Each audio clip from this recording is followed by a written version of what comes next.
Bismillahirrahmanirrahim. Sampurasun. Assalamualaikum warahmatullahi wabarakatuh. Salam sejahtera untuk kita semua. Shalom. Om Swastiastu.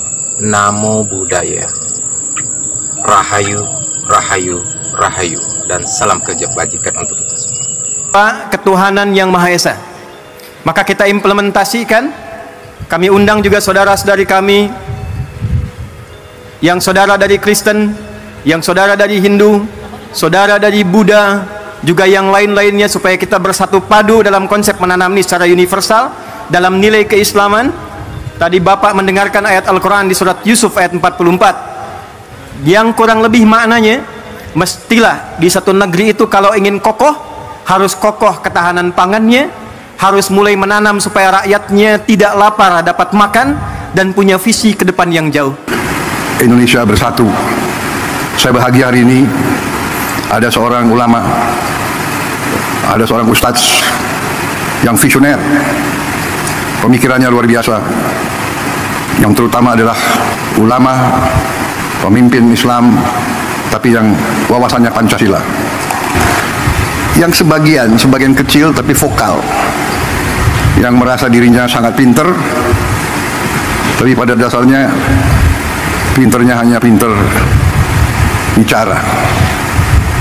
Kalau orang berbuat baik tidak pernah diucapkan terima kasih dan tidak pernah diingat. Kalau orang buat salah tidak pernah dilupakan. Yang salah diingat-ingat terus, yang baik nggak mau dikomentari. Ya, saya memang sering diejek karena saya juga membuka kesempatan untuk diejek, ya kan? Kan saya bilang saya nggak suka orang yang hanya omon-omon. Akhirnya omon-omon jadi populer ya, dipakai di seluruh Indonesia. Oke, jumpa lagi saya Umar Hamzah di channel YouTube Anak Alam. Seperti biasa, saya hadir kembali menyapa para sahabat, saudaraku sebangsa dan setanah air Indonesia, Nusantara, dan di seluruh dunia. Indonesia, Nusantara sebagai mercusuar dunia, penerang bagi seluruh manusia di seluruh dunia, mentari dari timur menerangi hingga barat. Saya berada di kebun singkong. Singkong ini batangnya yang singkong atau ketela pohon atau kitela, ya, tidak ada yang terbuang, mulai dari batang hingga daun, kemudian tentunya akarnya yang pada akhirnya menjadi buah, umbiannya kemudian bisa diambil sebagai rezeki dari muka bumi. Nah, padi pun begitu.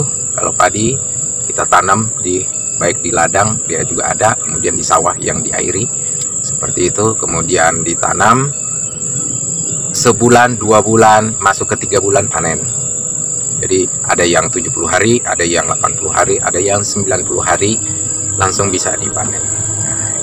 Sebagai bahan pangan umat manusia seperti itu. Jadi hidup kita manusia ini adalah untuk mengabdi, Abdullah kepada Allah, mengelola muka bumi ini. Tanah yang ada kita kelola, kemudian kita tanam, dan pada akhirnya menjadi kita konsumsi. Pada akhirnya yang menjadikan apa yang kita makan itu adalah rezeki untuk kita, untuk keluarga kita, untuk kita secara pribadi, keluarga kita, sanak saudara, lingkungan, tetangga, dan seluruh. Seperti itu, itulah tantra. Tantra cinta kedamaian, tegas, jujur, tulus mengabdi dengan adab, dan tentunya berdasarkan kasih dan sayang. Rahman Rahim. Jadi apapun bentuknya, Allah sudah menetapkan kita manusia di muka bumi ini, dan kitab diri kita sudah ada yang tertulis di alam semesta, disebut Lauh Mahfuz.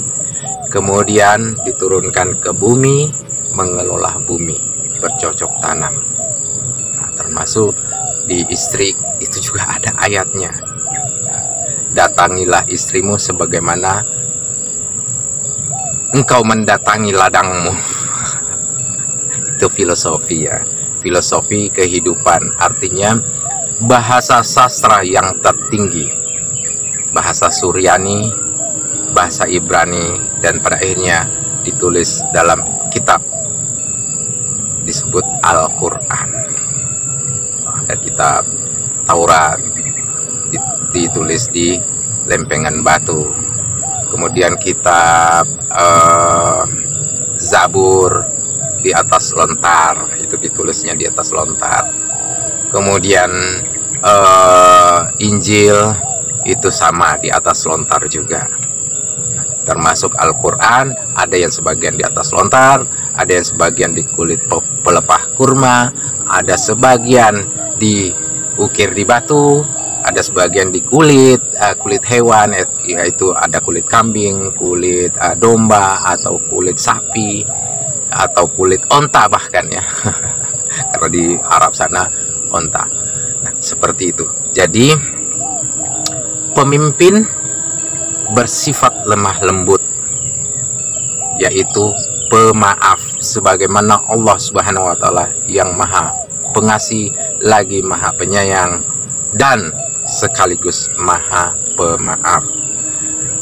Sekiranya Allah Sang Pencipta tidak menggunakan kasih sayangnya dengan memaafkan hamba-hambanya, tentu sang iblis yang sudah menolak menyembah manusia, yaitu Adam, atas perintah Allah, atas perintah Sang Cipta, maka tentunya iblis sudah lama dimusnahkan. Ya, sudah lama, baik itu iblis ya Dajjal, karena semua menolak perintah Allah. Nah, di sini Allah Maha mengetahui bahwa sesungguhnya manusia itu diciptakan, yang saya sudah sampaikan di video yang lalu, bahwa 9 ruh. Bisa teman-teman cek, 9 ruh itulah manusia. Jadi sifat-sifat Allah yang diturunkan kepada Nabi Adam, sehingga kita manusia memiliki kasih sayang, beradab, sopan santun, tata krama. Nah, itu. Nah, sebelum membahas lebih jauh, ada video cuplikan dari Selancar Maya dari channel Deka atau Deker S berikut ini. Di balik segala pencapaian ilmu pengetahuan dan teknologi, satu pertanyaan paling mendasar tetap mengusik. Apakah alam semesta dan seluruh isinya terjadi begitu saja, ataukah ada yang menciptakan? Di langit malam, jutaan bintang membentuk galaksi. Planet-planet bergerak dalam orbit yang presisi. Dari bintang raksasa hingga atom terkecil, semuanya mengikuti hukum alam yang konsisten. Apakah keteraturan seperti ini muncul dari kebetulan? Hukum sains mendasar menyatakan, setiap akibat pasti ada sebab. Air mendidih karena panas. Apel jatuh karena gravitasi. Meja diciptakan tukang kayu. Rumah dibangun arsitek. Maka alam semesta pun, sebagai sesuatu yang ada, pasti ada penciptanya. Tidak mungkin ada tanpa sebab. Hukum-hukum sains seperti termodinamika, relativitas, dan elektromagnetisme hingga DNA manusia berlaku konsisten di seluruh alam. Jika dunia ini hasil kebetulan, mengapa hukum-hukumnya begitu tetap dan bisa dirumuskan secara matematis? Ada lebih dari 30 konstanta fisika di alam, seperti kecepatan cahaya, konstanta Planck, konstanta gravitasi. Jika salah satu berubah sedikit saja, kehidupan tidak mungkin muncul. Presisi ini menunjukkan desain, bukan kebetulan. Dalam tubuh manusia, ada sistem peredaran darah, pencernaan, dan saraf yang saling terkoordinasi sempurna. Sistem ini ibarat mesin super canggih. Setiap mesin ada pembuatnya. Maka, manusia pasti diciptakan oleh Yang Maha Kuasa. DNA adalah bahasa digital yang menyimpan instruksi yang berupa kode program untuk pembentukan tubuh makhluk hidup. Setiap sel dalam tubuh kita menyimpan lebih banyak informasi daripada ensiklopedia. Informasi tidak muncul tanpa pengirim pesan, tapi sejak kapan bahasa tercipta tanpa penulis? Alam tidak sadar, tidak punya kehendak, dan tidak punya akal. Sesuatu yang tidak sadar tidak bisa menciptakan keteraturan dan kehidupan sadar. Maka, pasti ada zat yang sadar dan berkehendak di balik penciptaan. Manusia punya kesadaran, nurani, cinta, dan moralitas. Semua itu bukan materi, tidak bisa dihasilkan dari zat fisik semata. Ini adalah bukti bahwa pencipta manusia bukan hanya maha kuasa, tapi juga maha mengetahui dan maha bijaksana. Kesadaran, akal, dan moralitas bukan sekadar hasil kimia otak. Kita bisa membedakan benar dan salah, merasa cinta, empati, dan memiliki kehendak bebas. Dari mana datangnya kualitas-kualitas imaterial ini? Dari keteraturan alam, hukum fisika, keajaiban DNA, hingga kesadaran manusia, semua mengarah pada satu kesimpulan logis dan ilmiah. Ada desain, maka ada perancang. Ada ciptaan, maka ada pencipta. Ketika akal jujur, kebenaran bersinar jelas. Ribuan tahun sebelum sains modern, Al-Quran sudah menyampaikan bahwa alam semesta ini diciptakan. Seperti firman Allah Subhanahu wa Ta'ala dalam Al-Quran, Surat Ali Imran ayat 190 sampai 191. Sesungguhnya dalam penciptaan langit dan bumi, dan silih bergantinya malam dan siang terdapat tanda-tanda bagi orang yang berakal, yaitu orang-orang yang mengingat Allah sambil berdiri atau duduk atau dalam keadaan berbaring, dan mereka memikirkan tentang penciptaan langit dan bumi, seraya berkata, "Ya Tuhan kami, tiadalah Engkau menciptakan ini dengan sia-sia." Apa mungkin manusia dibangkitkan kembali setelah mati? Tubuh hancur, jadi tanah. Bagaimana bisa bangkit? Bagi yang tidak beriman, kebangkitan hanyalah khayalan. Namun, Islam menjawab, manusia akan dibangkitkan dari bagian terkecil dan paling dasar dari tubuhnya, tulang ekor. Mari kita telah awal mula kehidupan kita, bahkan sebelum kita terlahir ke dunia. Proses embriogenesis, sebuah keajaiban biologis yang rumit. Pada fase awal, terbentuklah primitive strix, sebuah struktur penting yang menjadi cikal bakal pembentukan sumbu tubuh, termasuk tulang belakang. Di ujung caudal primitive strix terdapat sekelompok sel yang dikenal sebagai caudal eminence atau tonjolan ekor. Area caudal eminence ini menyimpan potensi luar biasa. Sel-sel di dalamnya bersifat pluripoten, artinya mereka memiliki kemampuan untuk berdiferensiasi menjadi berbagai jenis sel dan jaringan tubuh. Meskipun pada perkembangan selanjutnya, struktur ini mengalami regresi dan menyisakan tulang ekor atau disebut coccyx. Jejak awal pembentukan seluruh tubuh kita berawal dari area ini. Bayangkan, dari titik kecil di ujung embrio ini, instruksi genetik yang kompleks mulai bekerja. Sel-sel mulai bergerak, berinteraksi, dan mengambil peran spesifik, membangun kerangka tulang, otot, saraf, hingga organ-organ vital. Tulang ekor, meskipun terlihat sederhana, menyimpan blueprint awal dari keseluruhan tubuh kita. Dalam perspektif ilmu genetika, DNA yang terkandung dalam setiap sel tubuh kita membawa informasi lengkap tentang diri kita. Meskipun sel-sel tubuh terus berganti, informasi genetik ini tetap tersimpan. Tulang ekor, sebagai bagian dari tubuh yang terbentuk paling awal, juga membawa arsip genetik individu tersebut. Setelah kematian, tubuh kita akan mengalami proses dekomposisi. Unsur-unsur organ akan kembali ke tanah. Namun, penelitian menunjukkan bahwa tulang, terutama bagian tulang yang padat seperti tulang ekor, memiliki tingkat ketahanan yang lebih tinggi terhadap pelapukan dalam kondisi tertentu. Meskipun tidak abadi, strukturnya yang unik memberikan indikasi tentang asal mula individu tersebut.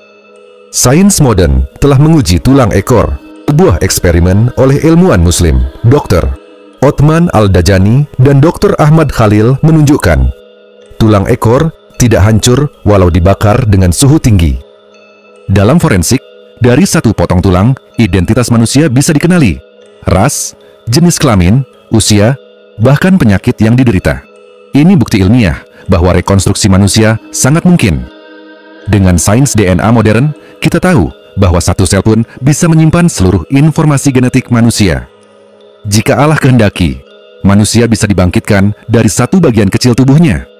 Dr. Hans Spemann, pemenang Nobel 1935, menunjukkan bahwa dari bagian embrio yang menyerupai coccyx, kehidupan bisa dipicu dan tumbuh ulang.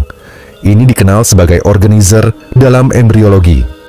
Dari sudut pandang logika, jika Sang Pencipta mampu menciptakan manusia dari ketiadaan melalui proses embriogenesis yang kompleks yang berawal dari area tulang belakang, maka mengumpulkan kembali jejak informasi yang tersisa pada bagian tubuh yang paling awal terbentuk bukanlah hal yang mustahil baginya. Tulang ekor menjadi simbol benih, awal kehidupan yang darinya kebangkitan dapat terjadi. Allah Subhanahu wa Ta'ala telah menjelaskan dalam Al-Quran Surat Al-Qiyamah ayat 3-4. Apakah manusia mengira bahwa kami tidak akan mengumpulkan kembali tulang belulangnya? Bahkan kami mampu menyusun kembali ujung jarinya dengan sempurna. Dalam hadits riwayat Bukhari dan Muslim, Nabi Muhammad SAW bersabda, setiap bagian tubuh anak Adam akan hancur kecuali satu tulang, yaitu ajbu al-zanab, tulang ekor. Darinya manusia akan dibangkitkan. Ada desain, ada perancang. Nah, itu dia. Jadi desainnya Allah sudah mendesain semua, dan Allah pula yang merancangnya. Segala penciptaan langit dan bumi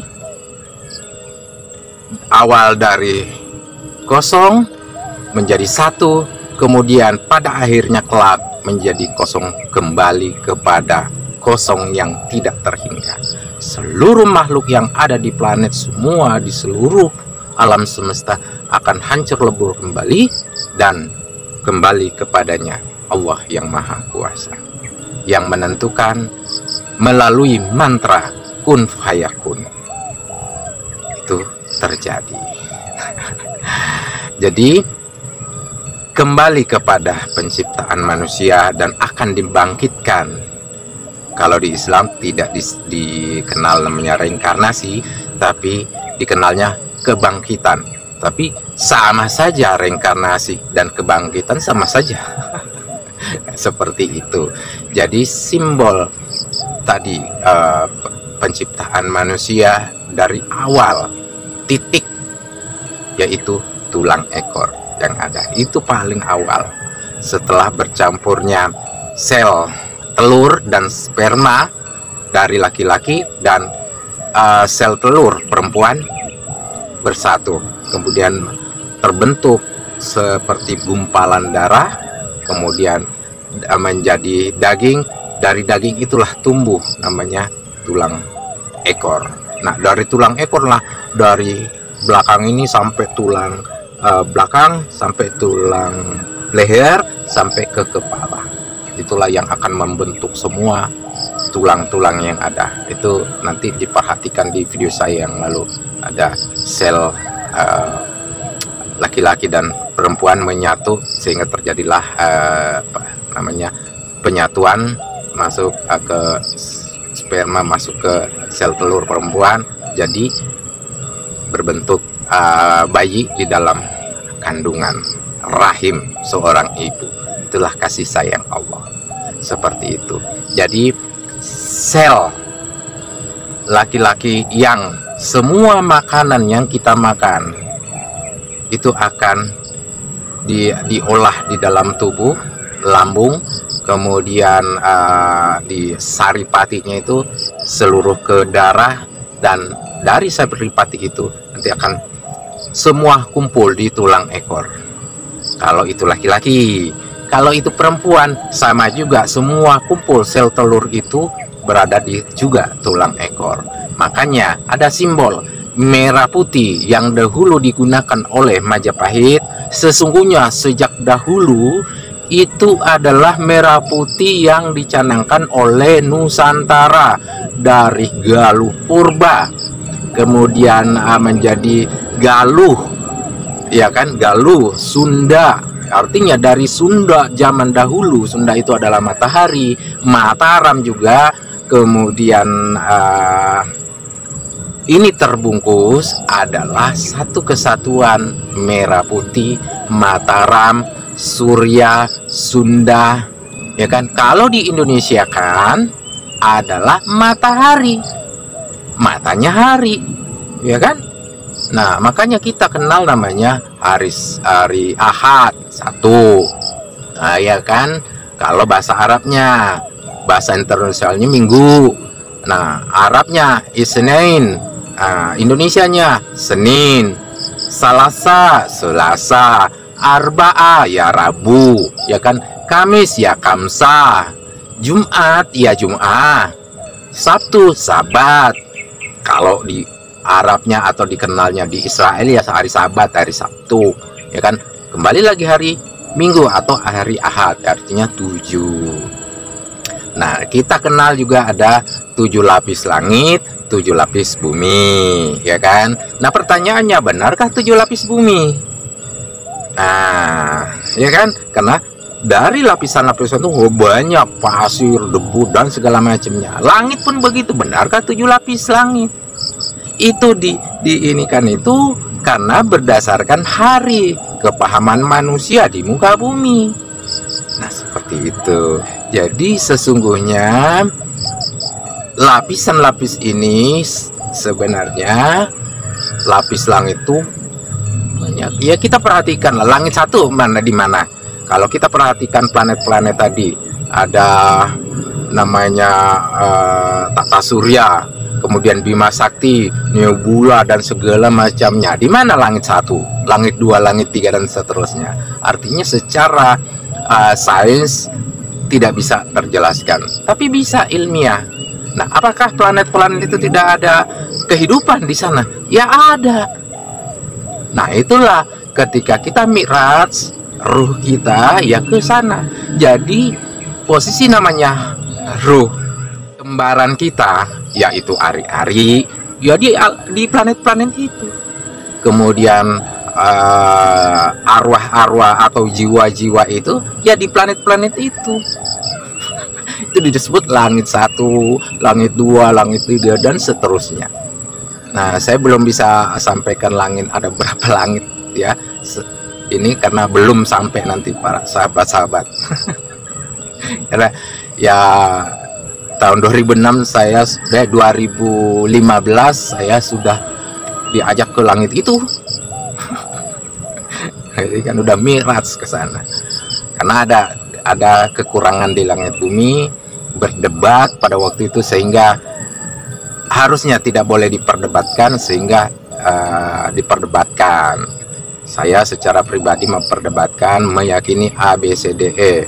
Nah, ini begini-begini, tapi ada yang bantah dari murid saya. Akhirnya ya sudah, karena murid saya belum memahami, belum mengerti, akhirnya saya dipanggil berangkat ke sana.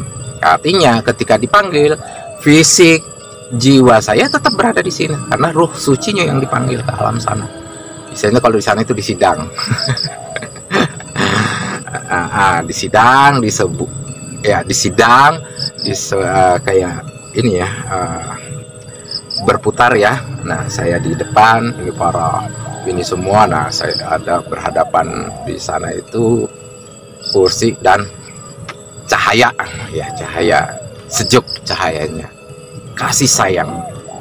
Ya, saya disidang, ya akhirnya berhari-hari di alam sana, tapi fisik saya tetap bekerja. Ke kantor, ngurus keluarga, ngurus sana sini, urusan kantor, ya biasa, tetap bekerja, tapi ruh sucinya berada di sana. Itu mi'raj. Nah, seperti itu. Nah, kembali ke tadi sel sperma, simbol sperma itu putih ya, putih. Nah, kemudian itu untuk laki-laki itu spermanya putih. Kemudian sel telur itu merah, ya merah, seperti ini merah. Jadi simbol sebenarnya merah putih, merah dan putih itu adalah laki-laki dan perempuan. Nah, berpasangan, cocok, ngepas, jodoh, dipertemukan. Siapa yang mempertemukan? Allah. Ya, dengan caranya Allah mempertemukan itu klop. Apakah perkenalan ataukah dikenalin, dijodohkan sama siapa, apakah ketemu di mana, mau ketemu di internet, mau ketemu di jalanan, ya kan, pasti ada sebab musababnya. Nah, itulah ada namanya hukum-hukum alam, namanya hukum sunnatullah, yaitulah tantra. Jadi kembali lagi, simbol merah putih itu adalah laki-laki dan perempuan, dan itu hanya Nusantara yang memiliki itu. Nah, kalaupun ada bendera itu mengambil merah putih dan ditambahin yang lain-lain, itu adalah berarti merah dan putih itu di bawah Nusantara. Nah, itulah tadi mercusuar dunia. Jadi siap negara apapun yang masih menggunakan merah dan ada simbol putihnya berarti di bawahnya Nusantara. Negara tersebut yang mendirikan adalah Nusantara, orang dari Nusantara, orang dari Jawa. Jawa itu bukan suku, tapi apa? Jiwa. Jawa, jiwa, Jowo adalah semua bentukan yang ada di dalam diri kita, yaitu balik lagi tantra, satu kesatuan. Jadi bukan jiwa saja, makanya disebut ketika kita memerankan sesuatu, maka kita menjiwai peranan itu. Kita seolah-olah on, blow on gitu kan, ketemu orang supaya pengen tahu karakter orang itu, kita pura-pura on, pura-pura apa ya itu ya, pengen tahu. Nah, jadi itu cara kerja intel atau intelijensia pikiran. Ya, kerja intelijen itu ingin tahu sesuatu, dia pura-pura nanya apa ya ini ya. Nah, itu jadi kembali lagi simbol Nusantara, Sundaland, yaitu Sunda atau matahari, termasuk Syam, negeri Syam itu ya Nusantara. Syam itu kan matahari, termasuk Sin. Tuntutlah ilmu ke negeri Sin. Sin itu negeri matahari. Matahari itu ya sini, Nusantara. Nusantara. Nah, Nuh berasal Nabi Nuh. Santa adalah suci, berwibawa. Santa itu suci. Nah, makanya disebut ada Santa Maria, ya kan? Nah, suci. Kemudian Ra itu juga matahari. Jadi yang disembah-sembah di Mesir sana dewa Ra, di Yunani dewa Ra adalah dewa matahari, yang dimana dewa matahari itu adalah Nusantara. Terbit matahari dari timur, ya inti dari sini adalah Nusantara. Pengakuan dari katanya Jepang pakai bendera matahari, emang ada langsung, memang dari timur itu memang ada, tapi pendaranya dari samping, tapi tidak di dalam garis khatulistiwa. Garis khatulistiwa itu hanya Nusantara yang kini menjadi Indonesia, seperti itu. Jadi bendera, bende itu adalah Panji, Ra itu adalah matahari, jadi Panji matahari kalau disatukan. Jadi banyak orang, bendera ini, bendera ini. Tahu tidak bendera, bende itu apa, Ra itu apa? Nah, ini saya buka. Bende itu adalah Panji, Ra itu adalah matahari. Panji matahari atau disebut bendera, bendera matahari, Panji matahari, ya Nusantara. Simbol bendera aja merah dan putih, ya laki-laki perempuan. Jadi tidak ada bisa negara yang bisa mengklaim, ya karena itu adalah ciptaan Allah. Laki-laki dan perempuan berpasangan. Jadi tidak bisa negara-negara lain itu bisa mengklaim, bendera ini, bendera itu. Nah, adapun tadi hijau, ya, dan kemudian ada kuning, itu juga simbol. Nih seperti ini ada. Nah, seperti ini ada kuning kan? Nah, tuh hijau. Hijau itu adalah subur, kuning itu adalah matang. Jadi kesuburan hijau, kuning itu adalah matang atau sudah masak, sudah bisa dipetik, sudah bisa dipanen. Jadi selama buah, mau padi, mau itu apa, kalau sudah matang itu dia akan menguning, baru bisa ke merah, ya kan? Nah, seperti itu. Jadi simbol hijau dan kuning itu adalah Pare Anom, juga Nusantara, juga Jawa. Jawa itu adalah Jawata atau negeri Dewata, ya kan? Negeri Dewata ya bukan paling kecil tuh, Bali katanya Pulau Dewata. Tapi secara keseluruhan Dewata itu adalah Nusantara secara utuh. Namanya negeri Kadewatan, Parahyang kalau di Jawa bagian barat, Parahyang atau Parahyangan. Para orang-orang dari Hyang. Dari Hyang itu apa? Dari langit. Hyang Maha Kuasa, Hyang Maha Pencipta. Seperti itu. Jadi ya kita kembali kepada desain semua adalah Allah yang Maha Kuasa menciptakan segala sesuatu. Seperti itu. Kita lanjut lagi berikut. Nah, ini berkaitan dengan namanya kepemimpinan. Kepemimpinan itu juga bagian dari kasih sayang Allah. Wahyu kepemimpinan artinya orang yang sanggup, yang sudah diuji bertubi-tubi, digembleng lagi, jatuh lagi, digembleng lagi, jatuh lagi, digembleng lagi, ya contohnya maju, kalah lagi, maju lagi, kalah lagi, maju lagi, itu. Nah, banyak orang yang mencemo, meremehkan, oh nggak ada ininya, tidak ada adabnya, tapi dia cuma lihat di luarnya saja, cover. Nah, itu balik lagi melihat sebelah mata, ya kan, melihat sebelah mata, ini begini. Nah, banyak orang yang meremehkan ya presiden kita yang baru terpilih setahun yang lalu, ya kan, setahun yang lalu bulan Februari pemilihan ditetapkan, pemilihannya tanggal 14 Februari. Tanggal 14 Februari itu semua kebetulan? Tidak. Hari apa? 14 Februari yang sudah dicanangkan dunia, hari kasih sayang atau Valentine. Jadi pencoblosan tanggal 14 Februari itu Prabowo Subianto bersama wakilnya, calon wakil namanya Gibran terpilih. Kemudian disahkan berapa bulan kemudian, diputuskan KPU menjadi presiden dan wakil presiden terpilih Bapak Prabowo Subianto dan Gibran Rakabuming Raka. Seperti itu. Kemudian digugat lagi di MK, tetap keputusannya sama. Kemudian akhirnya dilantik 20 Oktober 2024 yang lalu. Artinya satu paket. Nah, siapapun yang mau menggugat itu ya sangat sulit, kecuali wakilnya mengundurkan diri atau mundur dari jabatannya. Nah, itu kenapa sudah menjadi pilihan rakyat, itu satu paket. Presiden dan wakil presiden itu satu paket.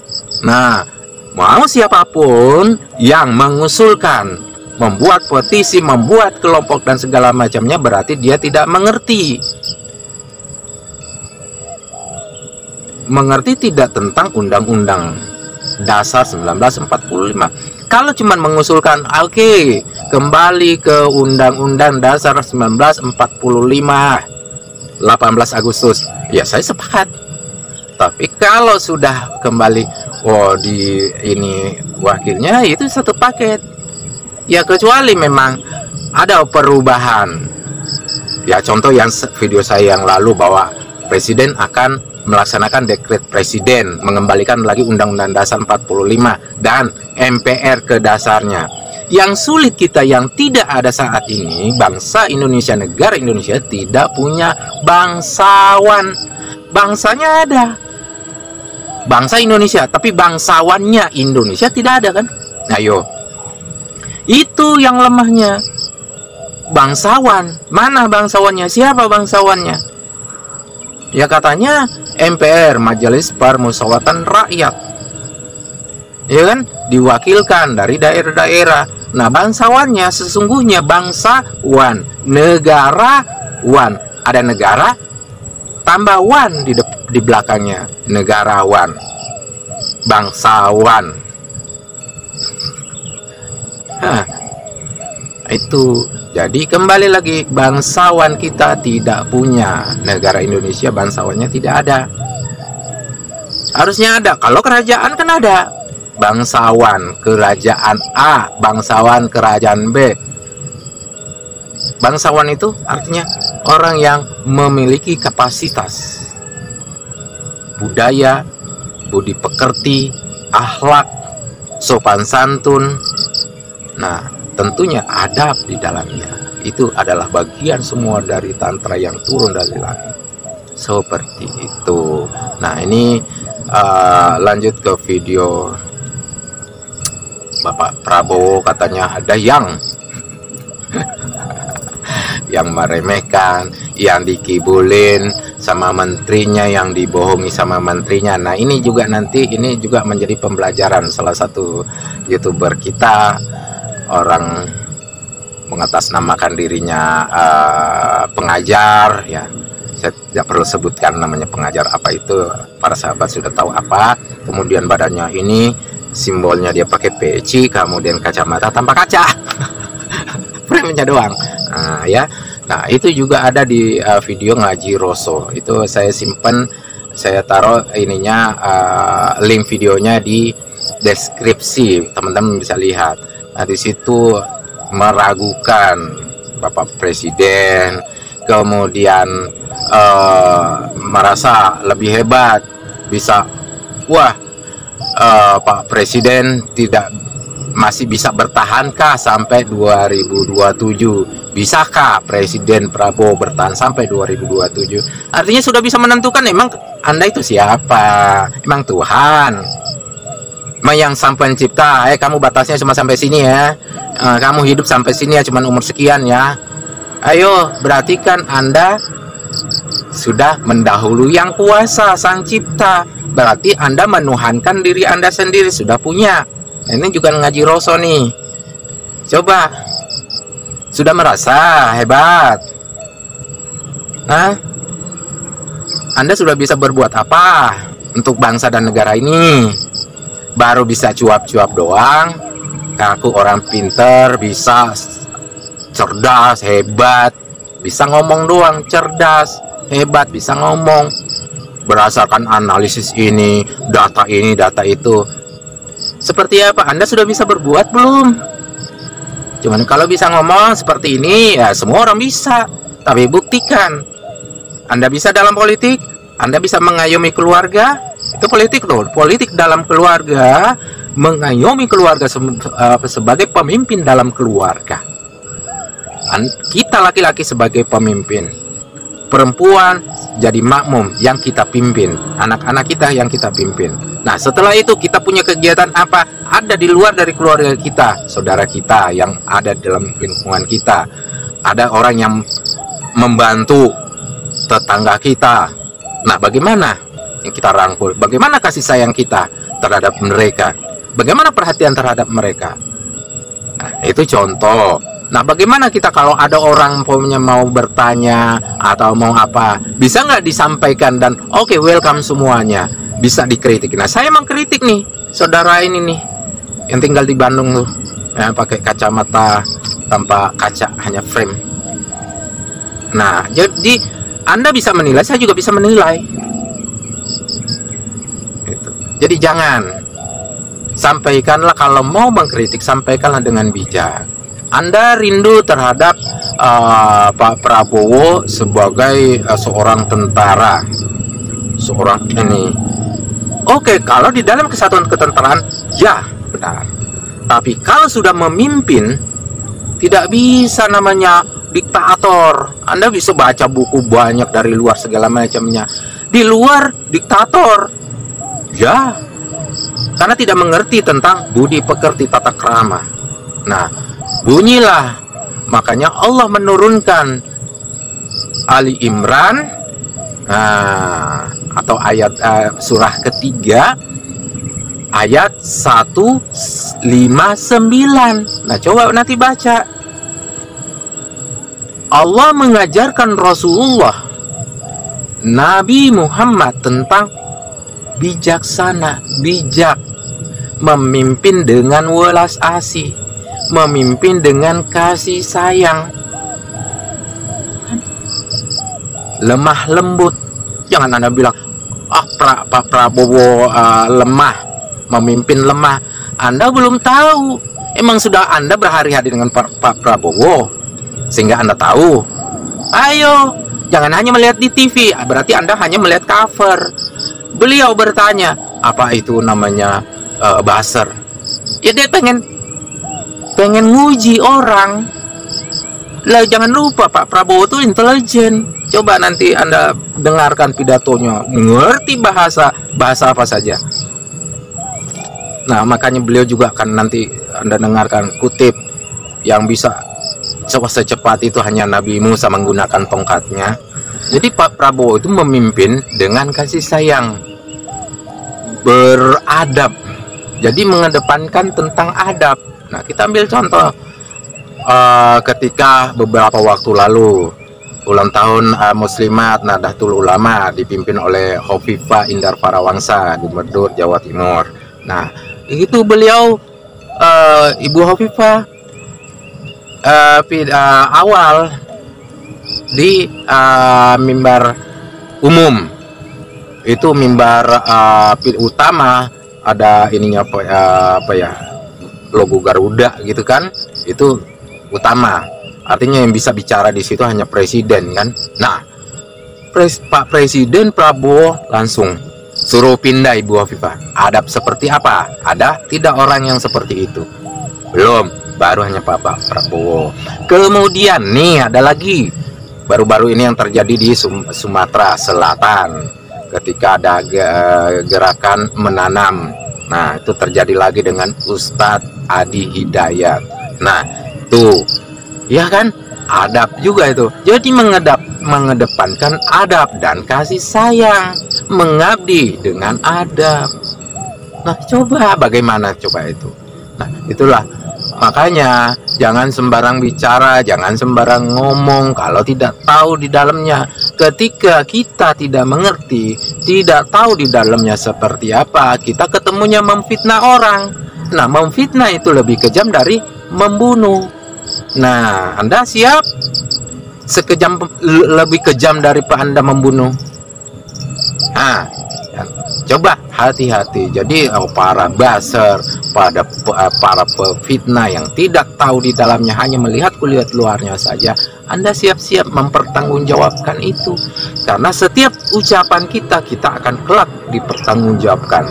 Tanam tuai, apa yang kita tanam itu yang kita tuai. Itu.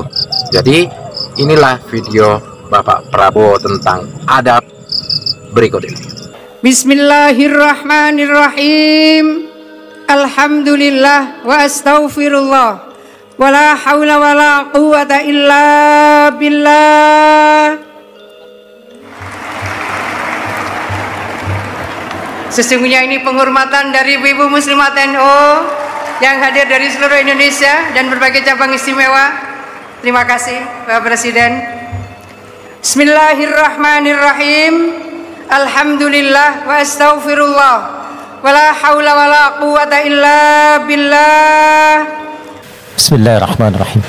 Assalamualaikum warahmatullahi wabarakatuh.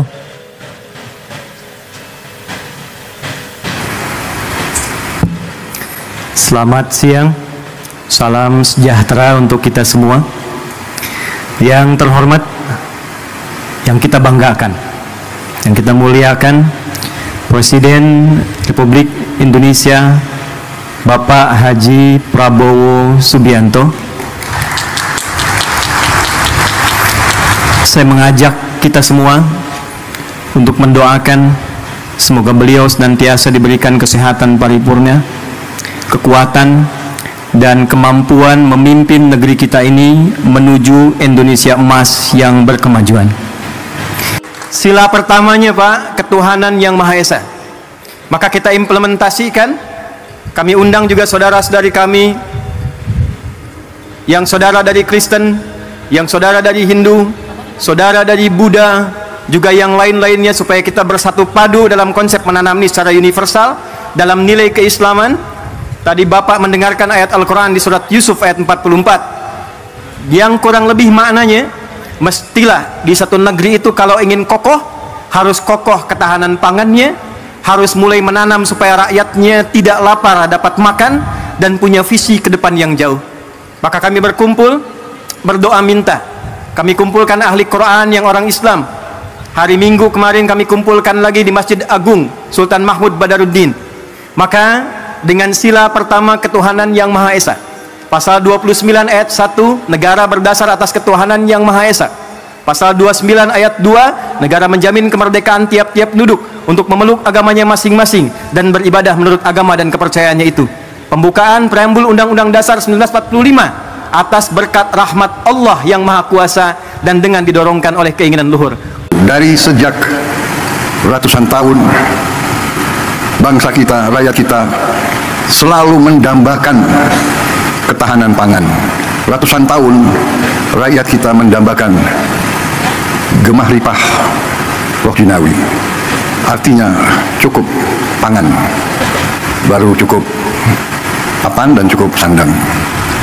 Tidak ada peradaban yang bisa hidup tanpa pangan. Tidak ada negara bentuk apapun yang bisa berdiri tanpa pangan. Hal dasar ini banyak dilupakan oleh elit-elit yang pintar-pintar, tapi lupa dengan hal-hal yang paling dasar. Belajar jauh-jauh ke negara lain, tapi tidak faham di mana letak fondasi, landasan berdirinya suatu masyarakat, suatu peradaban. Hari ini saya sangat gembira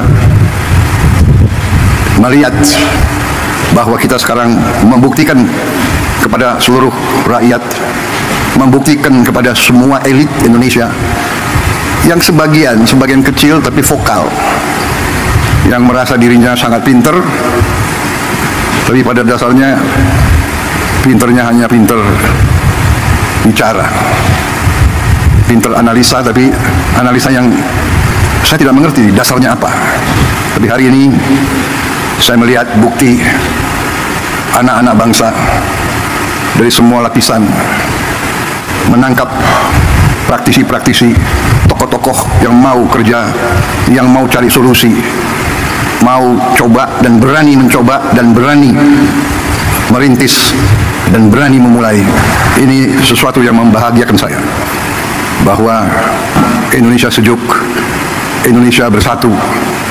Saya bahagia hari ini ada seorang ulama, ada seorang ustadz yang visioner, pemikirannya luar biasa, yang terutama adalah ulama, pemimpin Islam, tapi yang wawasannya Pancasila, yang mengajak semua umat yang berbeda agama, semua umat walaupun berbeda agama dianggap keluarga sendiri, dianggap saudara sendiri. Inilah Indonesia, inilah Indonesia yang kita cintai, inilah Indonesia yang terus akan bangun, terus akan bangkit menjadi negara yang aman, yang damai, yang kuat. Ini membahagiakan. Jadi inovasi, improvisasi, riset, teknologi, ini yang akan membawa Indonesia menjadi negara yang berhasil. Ada yang mengatakan saya dibohongi oleh menteri-menteri saya. Ada yang mengatakan bahwa ekonomi Indonesia bagus hanya di atas kertas. Tidak, di depan mata ekonomi kita, di depan mata ekonomi kita kuat dan akan lebih kuat lagi. Kita berjuang. Saya akan bekerja keras. Semua kekayaan rakyat, kekayaan milik bangsa Indonesia harus dinikmati oleh seluruh rakyat Indonesia. Kalau orang berbuat baik, tidak pernah diucapkan terima kasih dan tidak pernah diingat. Kalau orang buat salah, tidak pernah dilupakan. Yang salah diingat-ingat terus, yang baik nggak mau dikomentari. Saya berpegang kepada filosofi the right man on the right place, the right man and the right woman on the right place. Jangan the right man aja, ya kan? Jadi kalau ada yang baik, ada yang handal, seperti pilot pesawat, kita nggak perlu tanya pilotnya itu agamanya apa, asalnya dari mana, orang tuanya siapa. Dia bisa bawa penerbangan dengan baik. Keselamatan ratusan orang di tangan dia. Untuk apa diganti? Jadi kalau saya dituduh, wah ini ya kan, pakai orang-orang lama, ya kan, nggak ada. Saya hanya pakai orang yang mampu untuk bekerja untuk rakyat, bekerja untuk bangsa dan negara. Berada dalam posisi bekerja untuk pemerintah itu pengorbanan sebenarnya, pengorbanan ya. Itu sebagai ucapan terima kasih saya minta acara ini diselenggarakan. Saya minta acara ini diselenggarakan karena saya merasa setelah kita masuki 6 bulan masa bekerjanya pemerintah yang saya pimpin sebagai pemegang mandat dari bangsa, dari rakyat sejak tanggal 20 Oktober 2024, sudah saatnya kita lebih komunikatif, lebih proaktif dalam memberi keterangan tentang keadaan yang berlaku. Kemarin saya sadar beberapa minggu lalu sudah mulai sadar bahwa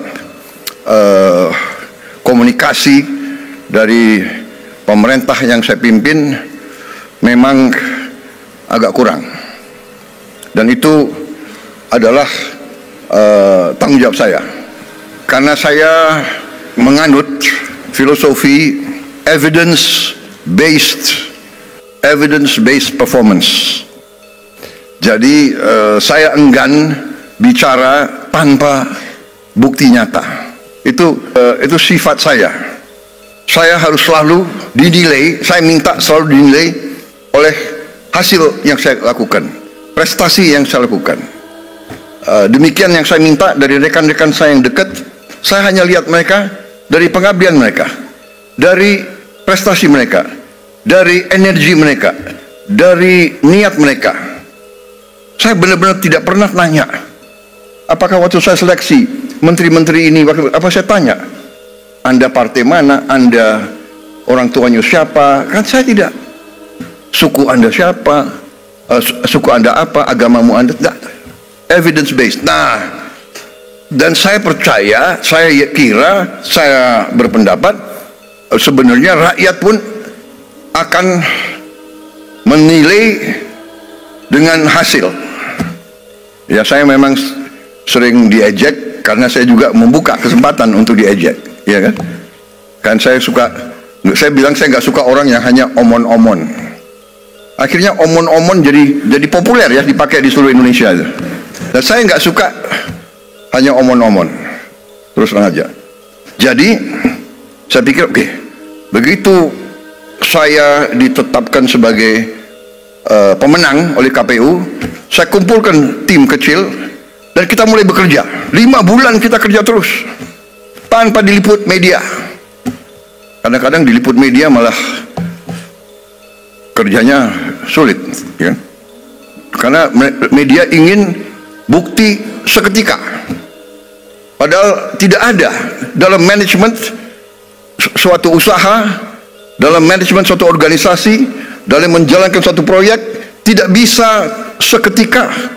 Yang bisa seketika itu hanya Nabi Musa yang punya tongkat. Kita manusia tidak bisa seketika. Semua itu adalah perencanaan. Perencanaan yang matang. Perencanaan dasarnya adalah pengumpulan data yang benar. Perencanaan, sesudah perencanaan mencari awak, mencari orang untuk melaksanakan rencana itu, rencana terbaik, gagasan terbaik. Tanpa awak yang bisa melaksanakan, tidak akan berhasil. Sesudah itu baru mulai, dan sesudah pelaksanaan baru kita lihat hasil. Ini adalah fenomena hidup. Nggak bisa kita tanam pohon, kita minta buahnya turun lusa. Tidak mungkin. Ini melawan hukum alam. kita tanam, kita rawat, baru hasilnya mungkin 5 tahun, 6 tahun. Jadi dibutuhkan perencanaan, pemilihan personalia, pelaksanaan yang benar, dan keteguhan, ketabahan, dan kesabaran. Bagi kami sangat terbuka, kami sangat transparan. Kami buat buku strategi transformasi bangsa dan kita sebarkan. Saudara bisa buka di situ. Di situ jelas dan gamblang dasar-dasar pemerintah yang saya pimpin. Dasarnya adalah Pancasila dan Undang-Undang Dasar 45. Bukan sebagai mantra, bukan sebagai slogan, bukan sebagai moto, sebagai dasar pemikiran. Ekonomi kita apa? Ekonomi kita adalah berdasarkan Pancasila dan Undang-Undang Dasar 45. Berarti ekonomi kita harus berdasarkan sila-sila itu. Semua tujuannya persatuan Indonesia, kemanusiaan. Kita tidak mau yang lemah ditinggal. Kita tidak mau yang miskin disuruh bersaing dengan yang kuat. Ini dasar kerakyatan dan terakhirnya tujuan kita keadilan sosial. Ini yang mendasari pemerintah kita dan pelaksananya pasal-pasal ekonomi yang ada di Undang-Undang Dasar 45, pasal 33, bahwa ekonomi kita azasnya adalah kekeluargaan.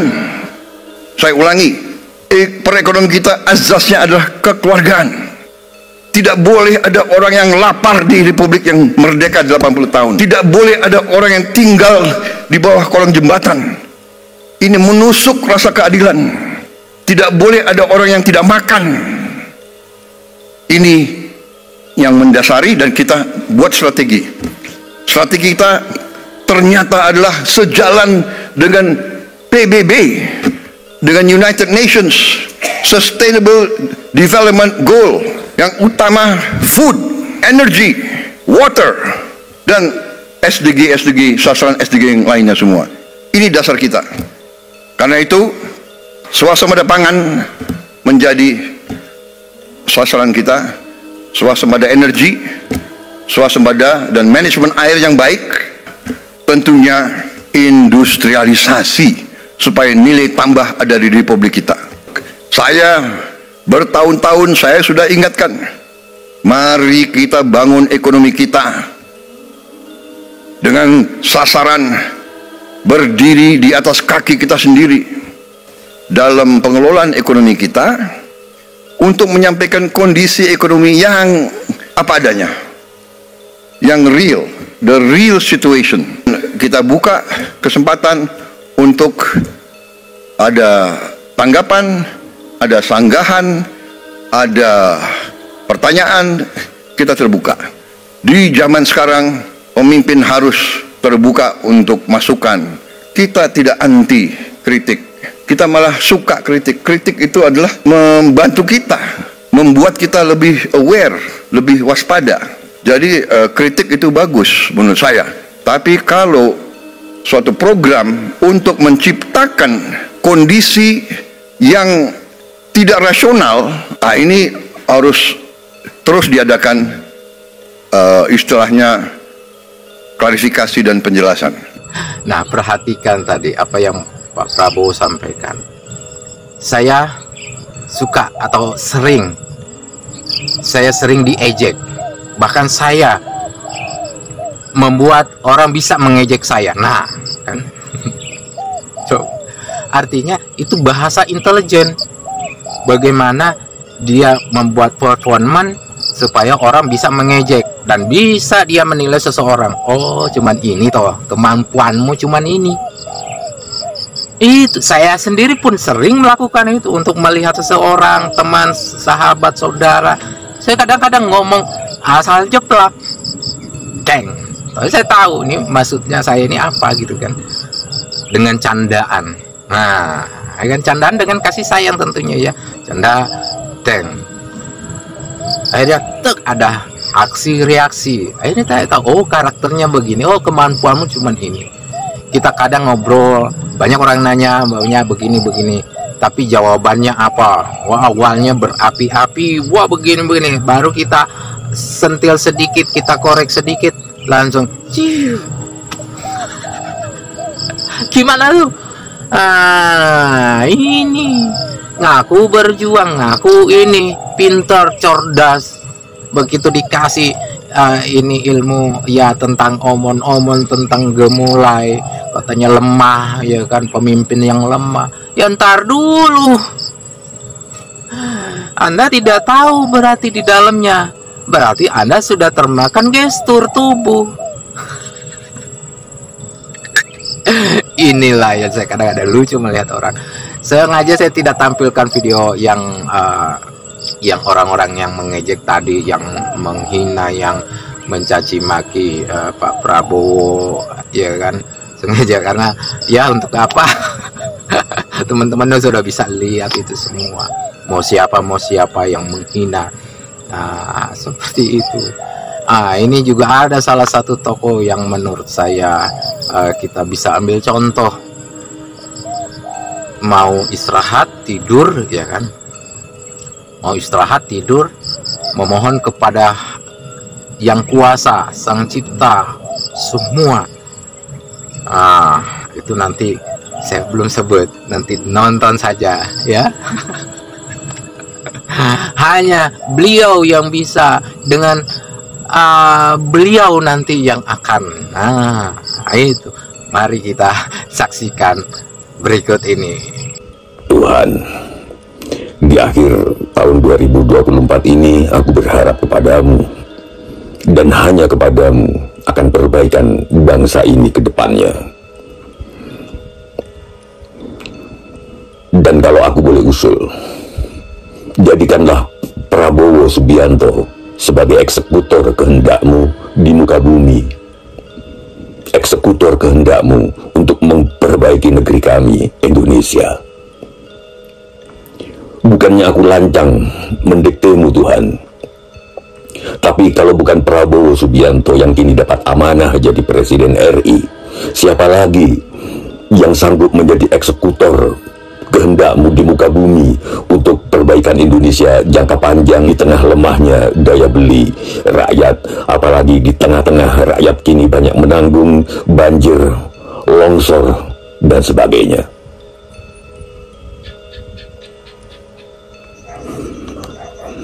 Sebenarnya, Tuhan, aku tidak berharap apa-apa kepada Prabowo Subianto.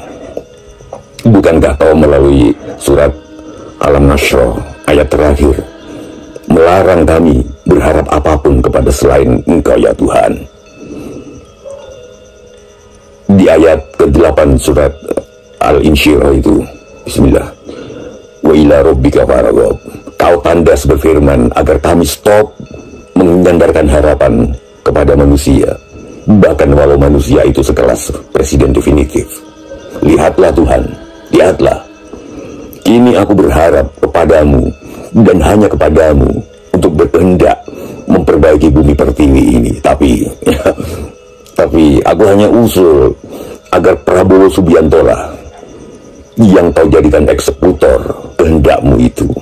Sebab menurut pandanganku yang picik ini, kalau bukan Prabowo Subianto, siapa lagi?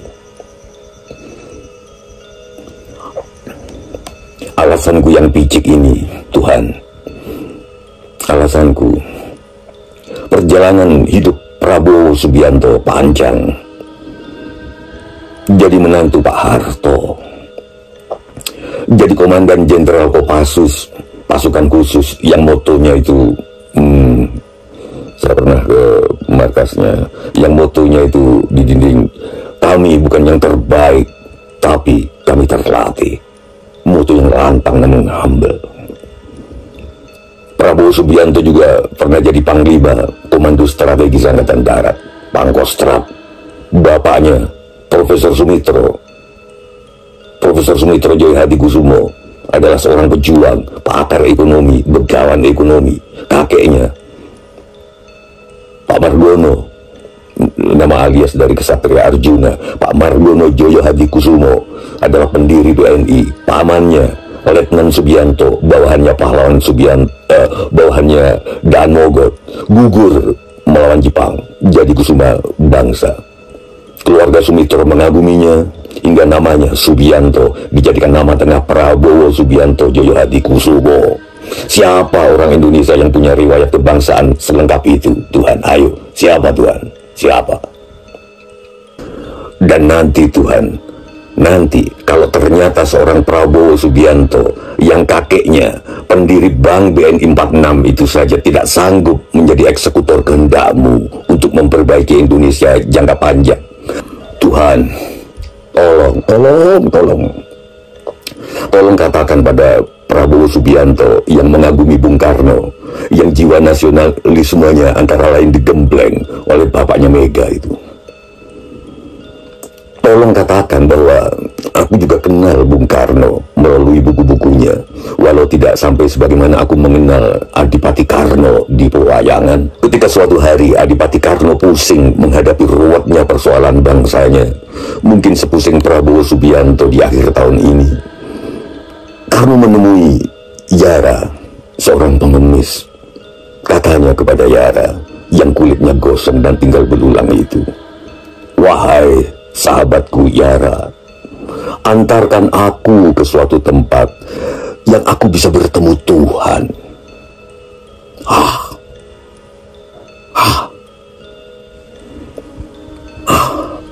Suatu tempat yang Karno bisa bertemu Tuhan.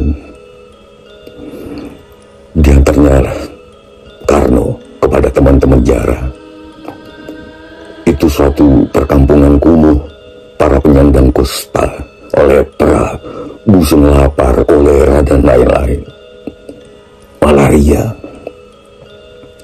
Di kawasan yang menurut Yara itu Karno bisa bertemu Tuhan. Karno entah karena apa tiba-tiba memberikan seluruh hartanya kecuali rompi dan anting-anting kesaktiannya. Semua dikasih. Itu pun kelak, sehari sebelum berperang dengan Arjuna pada perang Akbar Baratayuda Jayapinangun, Karno memberikan pusaka andalannya berperang itu, yaitu rompi baja dan anting-antingnya tersebut kepada seorang pengemis yang memintanya. Jadi praktis saat menghadapi Arjuna, lananging jagat, Adipati Karno tidak punya senjata apapun kecuali senjata keberaniannya pada kematian. Rompi Kriwojo Kotang Kawojo dan anting-anting Kasuargan Sotya Panunggul Maning Wari sudah dihibahkannya kepada kaum duafa. Adipati Karno maju perang Baratayuda di hari ke-17 dalam perang besar 18 hari itu praktis tanpa alutsista pamungkas. Alutsistanya cuma keberaniannya berpihak kepada wong cilik dan keberaniannya kepada maut, kepada kematian yang terhormat, bagai kematian Paman Prabowo Subianto. Tuhan, Prabowo Subianto pernah mencetuskan bahwa jiwa prajuritnya, bahwa dia siap mati demi kebenaran. Sebab oh Tuhan, Prabowo Subianto punya riwayat patriotisme yang lengkap dan prestisius untuk berani mati. Sedangkan saya dan yang lain-lain ini apa? Kami tak pernah jadi Danjen Kopassus, tak pernah jadi Pangkostrat, tak pernah jadi menantu tokoh besar yang mampu mempertahankan kekuasaan hingga 32 tahun. Tak pernah jadi anak seorang begawan ekonomi. Kami tak pernah punya keluarga yang gugur di peperangan dan kami kagumi sehingga menjadikan namanya sebagai nama belakang kami, Subianto. Kami tidak punya riwayat patriotisme yang lengkap dan prestisius bergengsi seperti itu. Bagaimana kami bisa siap mati membela wong cilik? Kami tak punya bekal yang cukup untuk itu. Tidak seperti Prabowo Subianto. Para sahabat sudah lihat kan video tadi? Siapa? Mau istirahat tidur, beliau berdoa. Saudaraku Kamasujiwo Tejo itu yakin pada Pak Prabowo. Artinya bekerja dulu Soal nanti seperti apa hasilnya, Allah yang menentukan. Jangan belum apa-apa kita sudah menilai segala sesuatu. Oh ini nggak bisa, ini begini, ini begitu. Nah ini kan cuma dipikir. Nah itulah kita manusia, yuwaswisu datang terus nih, sehingga kita bebas. Ya selalu membisikkan kita, namanya kenapa kita selalu a'udzubillahi minasyaitonirrajim. Dia selalu membisikkan ke telinga kita ini kiri, masuk ke jiwa itu terus.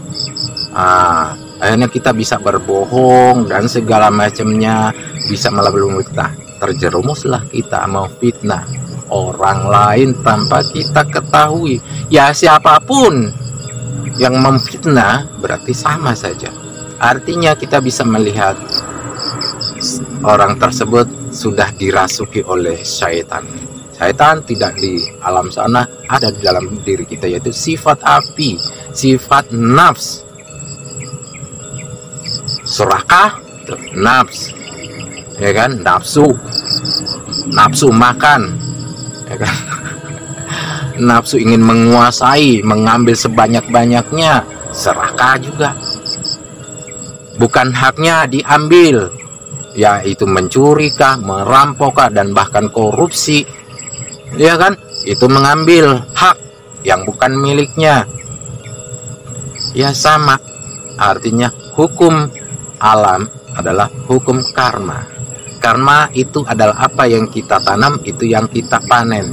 Nah, coba mari kita contoh ini, filosofi ini. Kalau kita mau mengabdi itu filosofi singkong, tidak ada yang terbuang dari daun, di sayur, kemudian batang itu bisa diolah, ya kan. Bisa teman-teman googling tuh manfaat singkong apa saja, ada itu. Dan di video saya juga ada, saya sudah tampilkan setahun yang lalu ya, batang singkong bisa digunakan ini energi biodiesel, ya kan. Kemudian kulitnya bisa busa, buat busa, ya kan.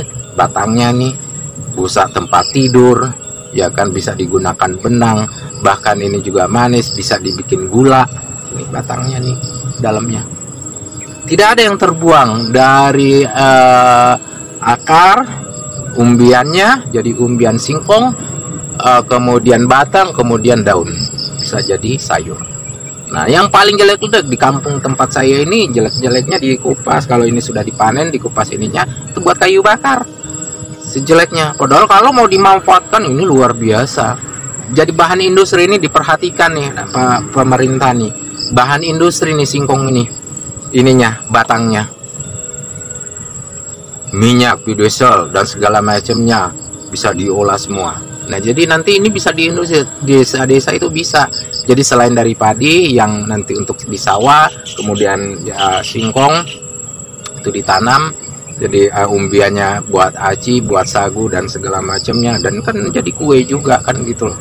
Nah seperti itu. Jadi kalau di luar, di Jerman atau pokoknya di luar itu, di luar negeri itu dijadi ininya itu dicacah gitu kan, jadi pakan ternak di sana itu kan, umbiannya tuh singkong buat pakan ternak, diolah lagi untuk jadi makan sapi, ya kan, sapi yang mengeluarkan susu itu dan segala macam. Seperti itu. Jadi saudaraku semua, para sahabat, coba kita sebelum kita mengetahui lebih dalam, janganlah kita menyampaikan sesuatu yang kita tidak tahu. Nah, nilailah seseorang itu dengan positif. Oh mungkin dia begini, dia bisa bicara seperti ini, mungkin ada maksud dan tujuannya. Coba bertanya, bisa menilai segala sesuatu berputar, tawaf. Ini apa maksudnya ini? Kita tak tahu di depan. Nah itulah maksud dulu itu ketika Nabi Adam diciptakan, sang iblis Azazil ini melihat Adam hanya tanah. Nah, wah, Adam cuman tanah, ya kecil. Saya kan diciptakan dari cahaya api, dari neraka istilahnya sekarang ya. Dari neraka, saya diciptakan dari neraka. Adam dari tanah. Kan?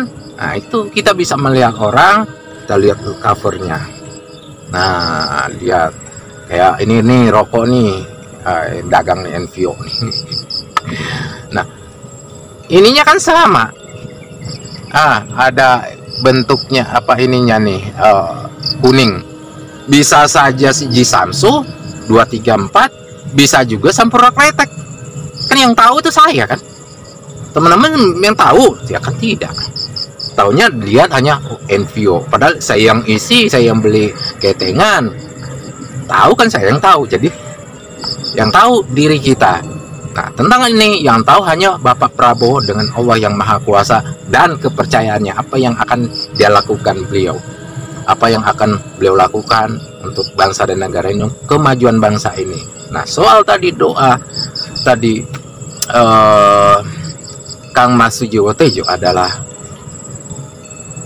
hanya punya keberanian mengabdikan dirinya, berperang, bertempur di medan tempur, hanya modal keberanian lagi.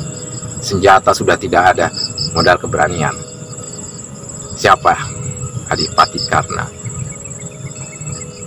Ya, walaupun dia di pihak yang salah, tapi karena keberaniannya,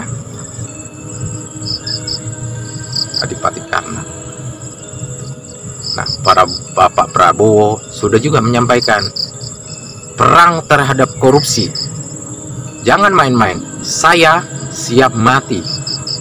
Ada juga di video saya itu. Banyak juga di internet. Cuplikannya nih sedikit. Cek. Saudara-saudara sekalian, saya dari usia muda 18 tahun saya telah taken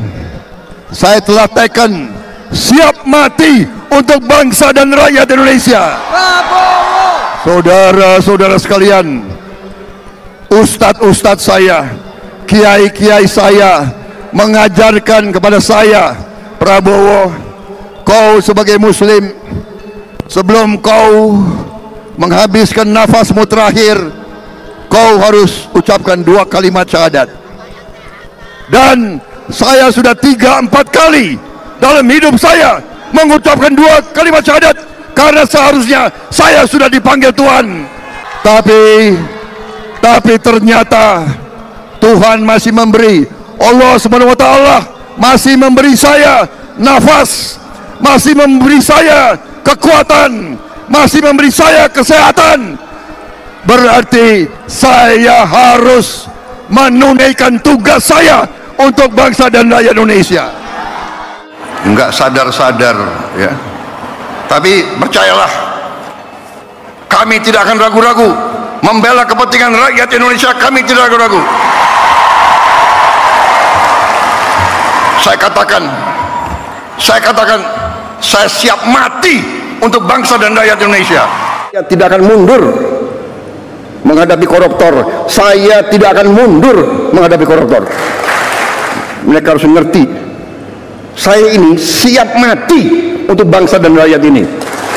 Saya tidak takut mafia manapun, saya tidak takut. Siap mati kan? Nah, itu artinya peranannya bukan lemah. Perannya bukan lemah, tapi mengedepankan adab, kasih sayang, merangkul semua yang ada.